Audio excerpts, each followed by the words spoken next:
Hello friends, మీరు ఈ old cartoons video కోసం పార్ట్ 2 కోసం అయితే చాలా రోజులకి ఎదురు అయితే చూస్తున్నారని నాకు తెలుసు.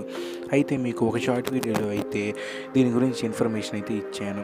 షార్ట్స్లో అయితే చెప్తాను అని, ఇంకా షార్ట్స్ పెట్టలేదు ఏంటి బ్రో అని అయితే చాలామంది అయితే అడగడం కాదు, పెద్ద తిట్లు అయితే తిడుతున్నారు. అయితే ఇక్కడ ఏంటంటే, ఇప్పుడు మా ఫ్రెండ్ వైఫ్ అయితే పెట్టించాడు ఫ్రెండ్స్, అందుకని నేను లాంగ్ వీడియోని పెడదాము అని అయితే డిసైడ్ అయ్యాను. ఇప్పుడు ఈ వీడియోలోనే ఓల్డ్ కార్టూన్స్ పార్ట్ 2 గురించి అయితే మాట్లాడుకుందాము. ఇంకా ఎవరైనా మా ఛానల్ని సబ్స్క్రైబ్ అయితే చేసుకోకపోతే ప్లీజ్ ఫ్రెండ్స్, ఇప్పుడు నాకు 93 సబ్స్క్రైబర్స్ అయితే ఉన్నారు. త్వరగా 100 సబ్స్క్రైబర్స్ని కంప్లీట్ చేస్తారని అయితే కోరుకుంటున్నాను. ఇంకా లేట్ చేయకుండా వీడియోలోకి అయితే వెళ్ళిపోదాం. వెల్కమ్ టు మై ఛానల్ విఫెక్ట్స్ తెలుగు షార్ట్స్. కార్టూన్ నెంబర్ 1 మనలో చాలామందికి ఫేవరెట్ అయిన ఇండియన్ కార్టూన్ వచ్చేసరికి ఇది హిందీలో అయితే చాలామందికి తెలిసి ఉంటుంది. అంటే తెలుగులో కూడా తెలుసు, కానీ హిందీలో మనకన్నా చాలా బాగా ఫేమస్. అదే ద మోటు పత్లు. ఇక్కడ మోటు అనేవాడు ఒక లావుగా ఉంటాడు, అతనికి సమోసాలు అంటే ఇష్టం. అండ్ పత్లు సన్నగా ఉంటాడు, తనకి ఐడియాలు అంటే మెదడు బాగా పనిచేస్తుంది, ఐడియాలు త్వరగా వస్తాయి. ఇంకా వీళ్ళ గురించి చెప్పి లాగైతే చేయదలుచుకోలేదు. చాలామందికి ఇదైతే తెలుసు, తెలియని వాళ్ళు ఎవరు ఉండరని అయితే అనుకుంటున్నాను. ఇంకా నెక్స్ట్ కార్టూన్కి అయితే వెళ్ళిపోదాం.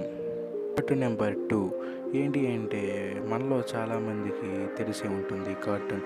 ఏంటి అంటే ద డేంజర్ స్కూల్. ఇదేంటి బ్రో, ఇదేం స్కూల్, ఇదేం కార్టూన్ అని అయితే అడగవచ్చు. అయితే ద డేంజర్ స్కూల్ అనేది ఖుషి టీవీలో అయితే వచ్చేది. ఇదంత ఫేమస్ కాకపోవచ్చు, కానీ నేను చూసినప్పుడు చాలా ఫేమస్. ఇది 2016-17 ఈ మధ్యలో అయితే ఇది బాగా ఖుషి టీవీ అనే ఒక ఛానల్లో అయితే ఇది బాగా అయితే ఫేమస్ అయితే అయ్యింది.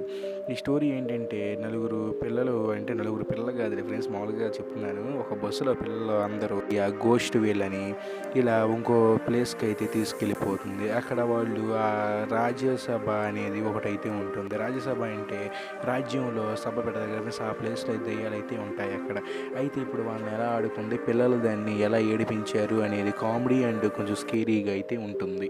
కార్టూన్ నెంబర్ 3 వచ్చేసరికి ఏంటో కాదు ఫ్రెండ్స్, మనలో చాలామందికి కార్టూన్ గురించి తెలిసి ఉంటుంది. శివ శివ అనే ఒక సాంగ్ అయితే వచ్చేది కదా, అప్పట్లో ఇదే సాంగ్ చాలామంది పాడుతూ అయితే చాలా అయితే ఎంజాయ్ అయితే చేసేవాళ్ళు, నేను కూడా.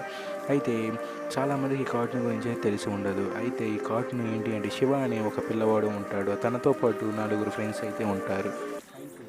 ఇప్పుడు వాళ్ళ ఊరిలో ఉన్నవాళ్ళు ఏదైనా ఇద్దరు విలన్స్ అయితే ఉంటారు ఫ్రెండ్స్, దేంట్లో అయినా ఆ విలన్స్ అనేవాళ్ళు వీళ్ళని ఏడిపిస్తూ ఉంటారు ఊళ్ళో వాళ్ళని. అయితే ఇప్పుడు శివ అనేవాడు, తనకి ఒక సైకిల్ అయితే ఉంటుంది. మీకు ఎలా చెప్పాలి అంటే, సింగం కాదు,